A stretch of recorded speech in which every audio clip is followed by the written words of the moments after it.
Com os recentes arquivos sobre OVNIs liberados pelos Estados Unidos, você acredita em vida extraterrestre? E o que acha que isso pode ter em relação à Bíblia ou a acontecimentos espirituais? Olha, a Bíblia de Gênesis e Apocalipse não fala nada de vida extraterrestre. Não fala. O máximo que eu poderia pegar, mas eu confesso para você assim, pegar por... Como é que eu falo assim? Por hipótese, mas não um versículo que eu posso pegar na Bíblia, igual a divindade de Jesus. Fala, não, Jesus era Deus, porque a Bíblia diz isso, e a Bíblia diz isso. É um versículo assim, que ele pode abrir a possibilidade, tá bom? É o Michael, né, que perguntou, né? Foi Michael. Isso. Viu, Michael? Esse versículo, ele abre a possibilidade, mas ele não define. Jesus, no Evangelho de João, capítulo 14, versículos 1 em diante, Jesus diz assim, não se turbe o vosso coração, falando para os apóstolos. Credes em Deus, crede também em mim. Na casa de meu pai há muitas moradas. Se assim não fora, eu vou-los teria dito, pois vou preparar-vos o lugar. A casa do pai é o reino dos céus. E se Jesus fala que na casa do pai há muitas moradas, e que ele iria da terra preparar um lugar para nós e que ele voltaria para nos receber, ora, se há muitas moradas e ele vai preparar uma para nós, significa que há outras igualmente habitáveis ou habitadas. Mas, repito, Michael, eu não posso pegar esse texto para provar, não, tem realmente ET, OVNI. Não, ele abre a possibilidade. Uma segunda coisa que abre a possibilidade é que, se o céu é povoado de anjos, por que não supor que Deus pode ter criado outros seres inteligentes além da raça humana? O livro de Jó, capítulo 1, versículo 5, fala, num dia, quando os filhos de Deus, no hebraico Bnei Elohim, vieram apresentar-se perante o Senhor, veio também Satanás entre eles. Quem eram esses Bnei Elohim? Será que eram só anjos? Ou seriam seres que estão povoando esse cosmos de meu Deus aí, e que eu não faço a mínima ideia como é a forma deles, a aparência? Uma terceira coisa que eu poderia inferir, fora da Bíblia, é que o universo, com tantos bilhões e bilhões de estrelas e constelações e galáxias, sendo que tudo isso perfaz apenas 3% do universo, porque você sabe que 63% do universo, falta quanto? 97% do universo é feito de matéria escura e energia escura. É 27% e o resto é matéria escura e energia escura. Então o que nós sabemos do universo é só 3%. E se esse 3% já é um negócio assim, por que Deus ia fazer tudo isso para ficar vazio? Tem uma passagem do livro de Jeremias que Deus diz, eu não fiz a terra para que fosse vazia, mas para que fosse habitada. Ora, se a terra Deus não fez para que fosse vazia, mas para que fosse habitada, por que o universo ia ser vazio? Então, por esses elementos, eu trabalho sim com a hipótese de que Deus possa, evidentemente, ter seres espalhados por esse universo aí. Mas eu paro por aqui. É uma hipótese, não é uma doutrina, não é uma coisa que a Bíblia deixa claro, e então é possível, mas não é determinante. Agora, seja lá quais foram esses seres que Deus hipoteticamente possa ter criado, definitivamente eles não são os ETs, não são os OVNIs. Os únicos seres de outra dimensão que Deus permite entrar na Terra, que eu tenho base bíblica para afirmar, são anjos. Que os anjos vêm à Terra, conversam conosco e voltam para a dimensão, para a esfera celestial. A Bíblia fala também dos principados e potestades, né, que indica também alguma coisa que se desse versículo. Agora, e também não acredito em Eric von Däniken, que escreveu Eram os Deuses Astronautas. Pois é. Aquilo também está bem ultrapassado, já foi até refutado. Sobre isso, esses arquivos novos aí, o que você tem a dizer? Você está acompanhando? Por Olha, enquanto, nada muito o caso conclusivo, Roswell né? já está aí desde muito tempo, ninguém diz nada com nada. E o vice-presidente que falou que não são aliens, são demônios. E essa vertente que acha que, na verdade, não são aliens, são demônios. São demônios. É uma também, assim, né? Por que não? Porque a Bíblia fala que o diabo se transforma até em anjo de luz para enganar, se possível, os eleitos. A Bíblia fala isso. Então, assim como eu abri a possibilidade... Vocês estão percebendo, vocês estão em casa, o cuidado que eu estou tomando na Bíblia? Eu tenho que falar o que a Bíblia diz, o que ela abre a possibilidade, mas eu não posso afirmar o que ela não diz. A Bíblia abre a possibilidade do diabo fazer enganos. Abre. Mas dizer que esses aliens já é o diabo, não sei. Eu tenho que ficar atento. Agora eu sei que alguns falaram até que tem 4 ou 5 tipos de ETs, né? Quatro E que um deles é o mais bonito, os o reptilianos, o nórdico. O reptiliano. Primeiro que eu já vejo até um insetoide pouco de racismo nisso aí, né? De supremacismo racista. Pois né? é, né? O nórdico é o superior, né? Porque é o nórdico, Ô, Lene, né? Cadê o ET Black Power? Black Power. Não é? Só tem o nórdico, velho? Eu acho que esse ET Black Power sou eu. Fica a dúvida, hein? Você é estranho, a gente nunca te vê fora daqui. Então, fica a dica aí, né? Gente, será que o Lene... Será que o Lene é um alien? Essa Olha, daí você já surpreendeu, pensou? hein? Não duvido, cara. Não é à toa que ele já tocou numa banda chamada... Patmos, que é... Que tem a ver com o lugar onde foi escrito o Apocalipse. Logo, Olha a revelação que foi feita aqui... Tem alguns easter eggs aí, vocês vão... O Rodrigo fez 666... toda... O 666 no Apocalipse está assim. Aquele que tem entendimento, calcule o número da besta. Aquele que tem entendimento, inteligência. O que não tem, inteligência limitada. Tem tudo, tá tudo a ver. Conectado, tudo velho. conectado. Rapaz. Tem uma Isso vai dar corte. vai dar corte. A relação entre Gog e Magog, Ezequiel 38 e 39, e as interpretações contemporâneas que associam esses textos à Rússia, ao Irã e ao Oriente Médio. Não, o que você pra mim acha? também não bate tem também. sentido. Realmente, o livro de Ezequiel fala de Gog e Magog, mas as tendências que alguns fizeram de colocar Gog como sendo... É porque eles pegam assim, eles pegam o Gog como sendo o Gigs, que seria na Lídia, não tem nada a ver com a Rússia. Eles pegam o Magog como sendo Moscou, mas olha, eu não conheço nenhum hebraísta sério que veja qualquer etimologia entre Moscou e Magog. Você entendeu? Não vejo nenhum Taboski, né? Que eles pegam também, que falam Tubal como sendo Taboski. Não vejo nenhum hebraísta sério que fala isso. Acho que até o próprio Saião, uma vez, ele falou sobre isso, salvo engano, Falou aqui. Então, assim, sinceramente, Gog e Magog não tem nada a ver com a Rússia, com Moscou, com Taboski, não. A doutrina adventista sobre o sábado, a besta do Apocalipse e a lei dominical, e por que esse tema ganhou urgência no contexto de governos alinhados à religião e legislação, você sabe? Bom, essa doutrina adventista é um entendimento dos adventistas do sétimo dia, não somente eles. Houve antes dos adventistas outros grupos americanos também que fizeram isso. Esse entendimento O entendimento que... E antes de falar do entendimento adventista, é bom ver se ele tem um respaldo bíblico. Claro. Com respeito que há muitos que discordam de mim nesse sentido. No Apocalipse, eu entendo que a besta do Apocalipse, ela vai lidar contra duas coisas. São duas plataformas da política do anticristo do Apocalipse. Isso é claro no texto, a meu ver. Tá. A adoração e a lei de Deus. As pessoas vão adorar a besta como se fosse um falso Jesus. E como é que eu sei disso? Eu vou explicar em 4 minutos, 3 ou 4 minutos. O Apocalipse tem um paradoxo. Quem fez essa pergunta? Você sabe o nome? Ah, passou aqui. Tudo bem. Tá. Desculpa você que fez a pergunta. O Apocalipse tem um paradoxo. O paradoxo é o seguinte: o Apocalipse, de todos os livros do Novo Testamento, é o que faz mais referências ao Antigo Testamento. Ah, é? Nenhum livro faz tanta referência ao Antigo Testamento como o Apocalipse. Mas, aí vem o paradoxo, não há no Apocalipse nenhuma citação do Antigo Testamento. Só alusões indiretas. Tem algum motivo? A gente deduz o fato de João estar em Patmos, não tem um livro, não tem uma biblioteca à sua disposição, tem que lembrar de memória. Ah, tá. Você está entendendo? O fato do Apocalipse ser escrito de maneira codificada para confundir aqueles que devem ser confundidos, etc.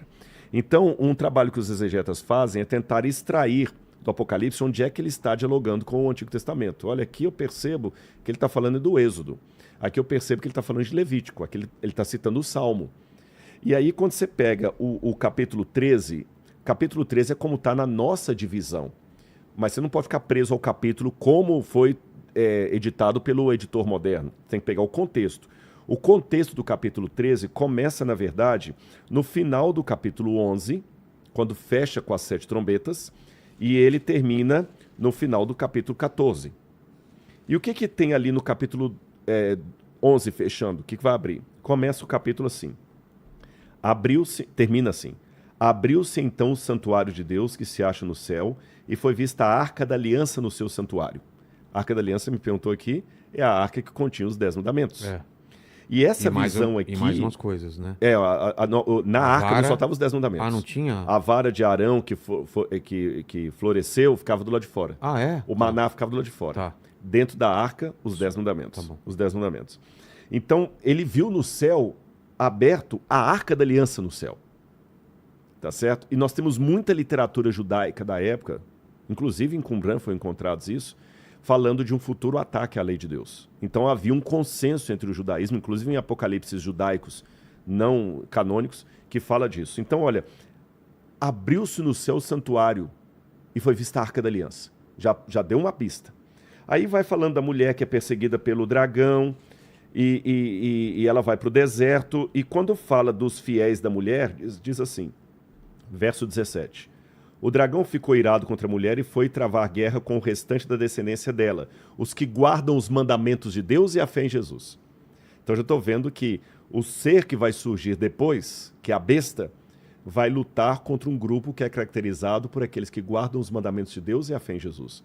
E quais são os mandamentos de Deus? Abriu-se no céu o santuário de Deus e foi vista a Arca da Aliança do seu santuário. Então já afinou, o santuário de Deus são aqueles ali, Certo. que estão na Arca da Aliança. Quais são os mandamentos que estão na Arca da Aliança? Vá para Êxodo 20 e você vai descobrir. E o sábado está entre eles, tá certo? Aí essa besta começa a atacar esses mandamentos. Ela manda, por exemplo, ela blasfema contra o céu. Um dos mandamentos diz, não tomarás o nome do Senhor teu Deus em vão. Lembra que não são citações diretas, são alusões.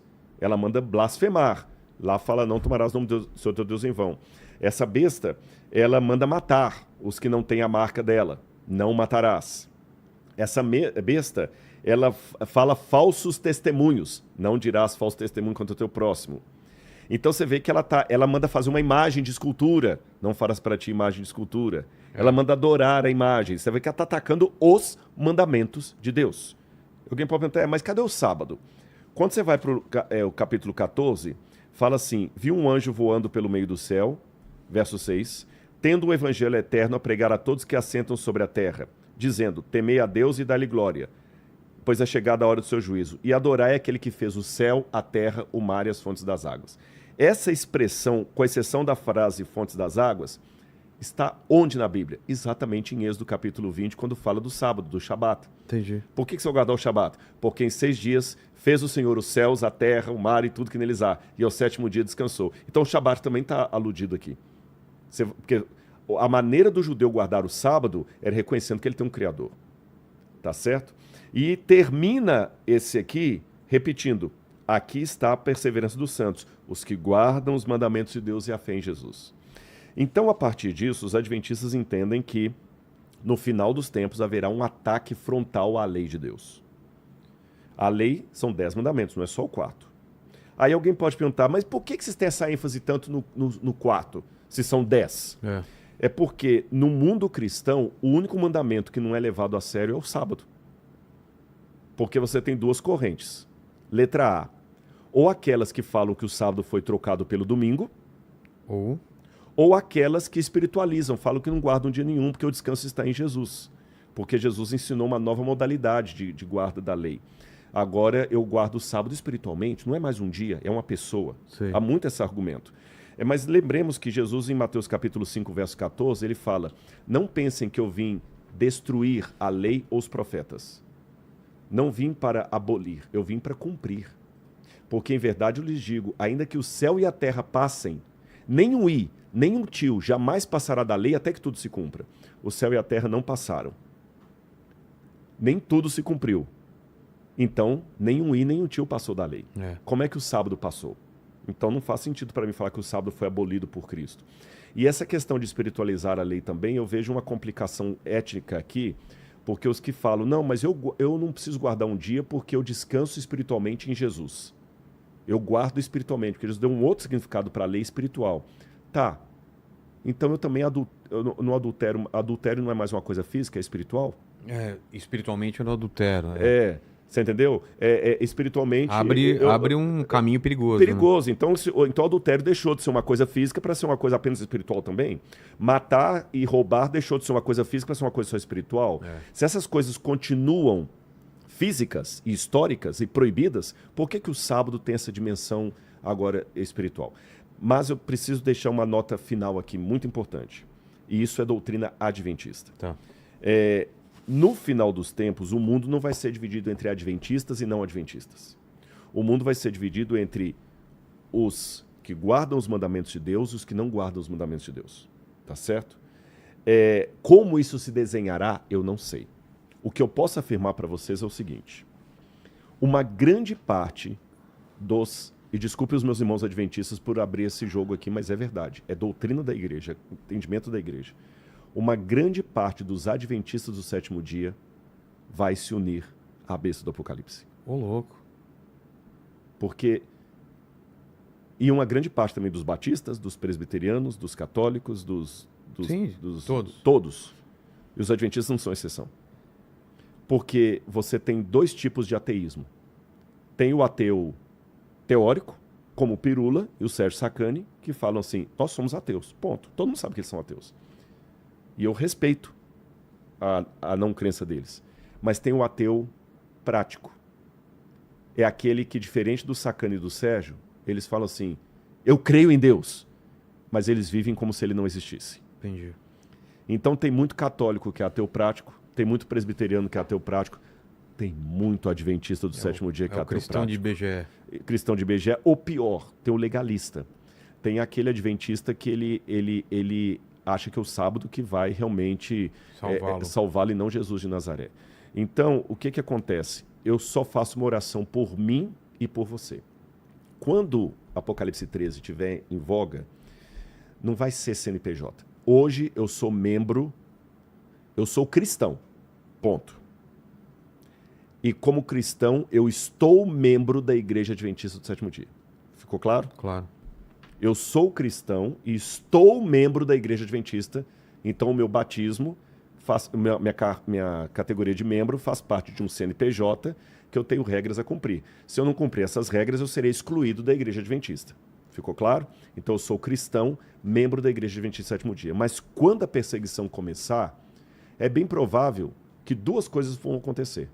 Letra A, ou o CNPJ vai desaparecer, ou o CNPJ vai se ligar com o anticristo.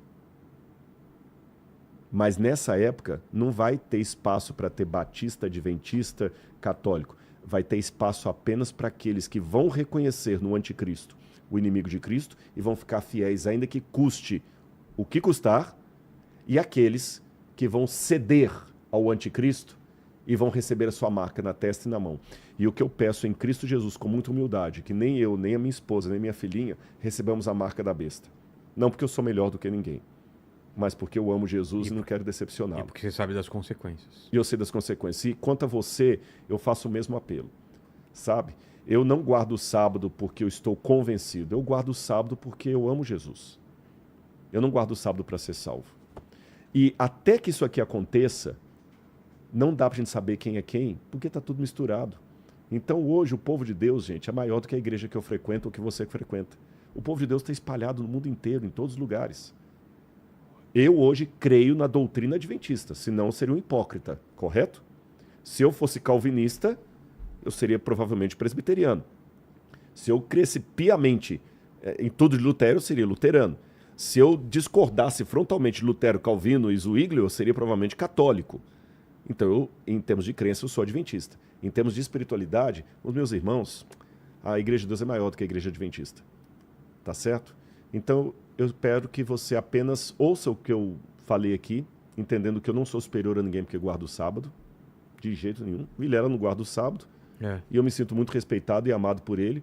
E o céu que eu vou, eu acredito que eu vou ver o Vilela lá, vou ver o Saião. O Saião não guarda o sábado. Se o Saião tivesse aqui, ele daria uma outra explicação diferente da minha. Tá certo? Mas, se você não guarda o sábado, que seja com a convicção bíblica. Se você guarda, que seja com a convicção bíblica. E para o Senhor. E quando sair esse decreto da besta, que vai ser frontalmente contra a lei de Deus, aí fique de antena alerta.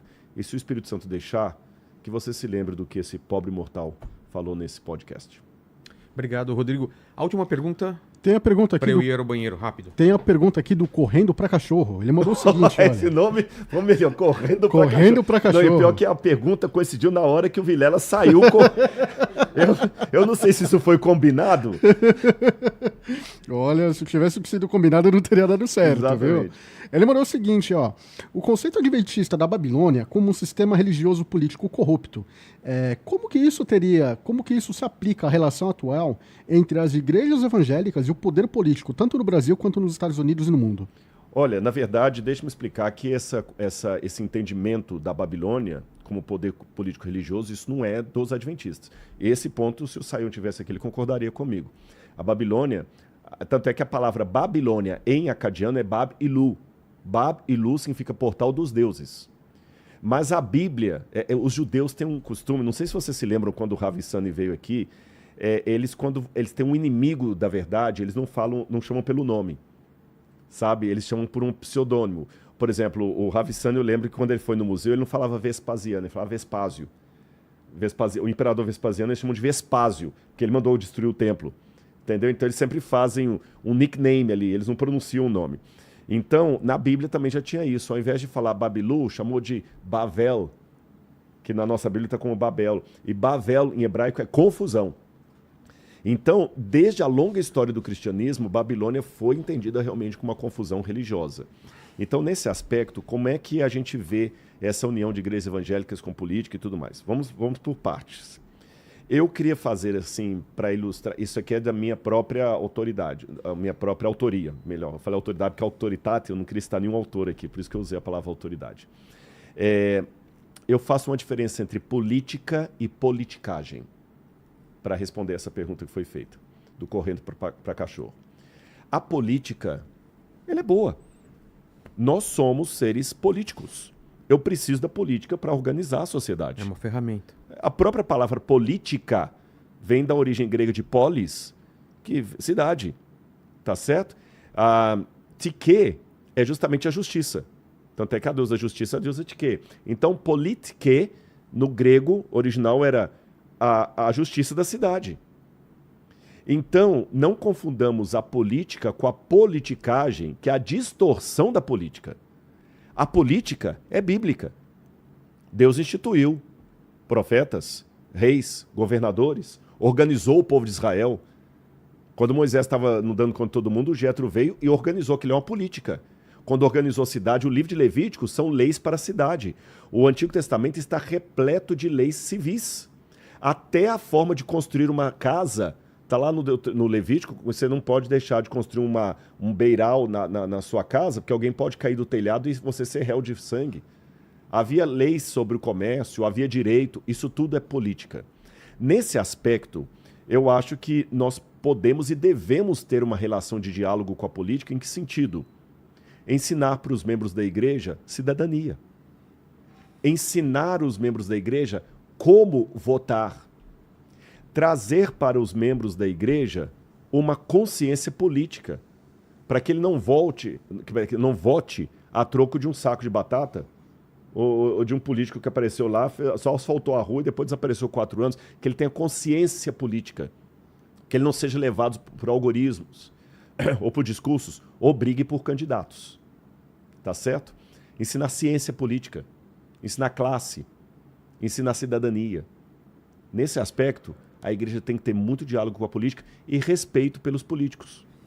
Receber um político, por exemplo, no NASP a gente já recebeu, esses dias eu estive num evento que estava o governador Tarcísio lá, me tratou muito, eu já estive 2 vezes com o governador Tarcísio, me tratou muito bem, com muita deferência. Eu o convidei para o NASP, ele vai ao NASP e nós vamos dar as honras de um governador de estado quando ele for lá. Outros que já estiveram ali, o prefeito de Engenheiro Coelho. Então isso eu acho que é saudável e necessário que a igreja tenha diálogo com a política. O problema, acho que é por isso que a sua pergunta vem à tona, é a distorção desse diálogo. Aí eu já não chamaria isso de política, de politicagem. É quando a politicagem começa a entrar dentro da igreja, no púlpito. Aí o sujeito, o pastor, começa a mandar aos membros em quem que eles devem votar. Aí é massa de manobra. Aí vira massa de manobra. É quando o púlpito vira um palanque. É quando a igreja se racha por causa de candidato. Eu sou do candidato X, eu sou do candidato Y. Aí agora a briga vai de tal maneira que dentro de casa famílias se racham, igrejas se racham. Ao invés de estudar a lição da escola dominical ou escola sabatina ou do catecismo, estão brigando por causa de político. Quando padres se envolvem com a política demais, a Teologia da Libertação foi um caso desse aí. Eu lembro que um livro de um Bruno Forte, dizendo assim, acho que é o Bruno Forte que escreveu, tinha aquela polêmica, os católicos batizam crianças e os protestantes adultos, né? Quase todos, não todos os protestantes. Aí tinha muita polêmica se deve batizar criança ou adulto. Aí eu lembro, acho que é Bruno Forte, se não me engano, que escreveu o livro, Devemos Seguir Batizando os Ricos? Eu estava estudando com a Teologia da Libertação na época. Olha a capa desse livro, um clássico. Mas olha a discriminação, quer dizer que o rico não deve ser batizado na igreja? Só porque é rico? Todo rico agora é opressor? Não tem nenhum rico bom? Olha o que a Teologia da Libertação criou. Você entendeu? Esses dias alguém ressuscitou um debate que eu tive na TV Cultura com um padre, e alguém ressuscitou, e olha, eu já fui algumas vezes elogiado por católicos e já fui atacado por católicos, mas nunca fui tão elogiado por católicos como nesse debate, porque tinha um padre político lá que estava o tempo todo detonando com a Igreja Católica. Ué? Quem defendeu o catolicismo fui eu. Caramba. Conta isso aí para os apologetas católicos que não gostam de mim. Tá lá na TV Cultura. Eu falei, gente, padre, você está falando uma coisa que eu não sou católico, não é isso. Então, aí realmente você tem uma situação tão grande que, desculpe falar da Teologia da Libertação assim, eu tive grandes professores da Teologia da Libertação, mas eu discordo dela. Ela trouxe o socialismo para dentro do Evangelho. Agora o Evangelho é a luta de classes. É o Evangelho marxista, sabe? Isso no lado católico. No lado protestante, é quando alguns pastores fazem do púlpito um palanque, sabe? E mandando os membros, vocês vão votar em fulano de tal, viu? Quem votar em ciclano vai entrar mais nessa igreja aqui. E às vezes, assim, alguns irmãos que se dizem cristãos, ou muito católico, ou muito evangélico, ou muito protestante, quando assume a capa de um deputado, de um parlamentar, de um senador, aí aparece uma falcatrua, um escândalo envolvendo o nome daquele sujeito. Aí o estrago é grande. Porque aí chega alguém que já não é bem afeito à religião e fala, tá vendo o que os crentes estão fazendo? Olha lá. Olha lá, ó. Aí o estrago é pior, porque se um político corrupto é apanhado, o escândalo é desse tamanho. Se o político corrupto apanhado é um pastor, aí o escândalo é 4 vezes maior. E aí é difícil você desfazer o mau testemunho, sabe? Então, essa é a minha opinião. Não sei se eu respondi ou tangenciei a resposta, mas é assim que eu penso.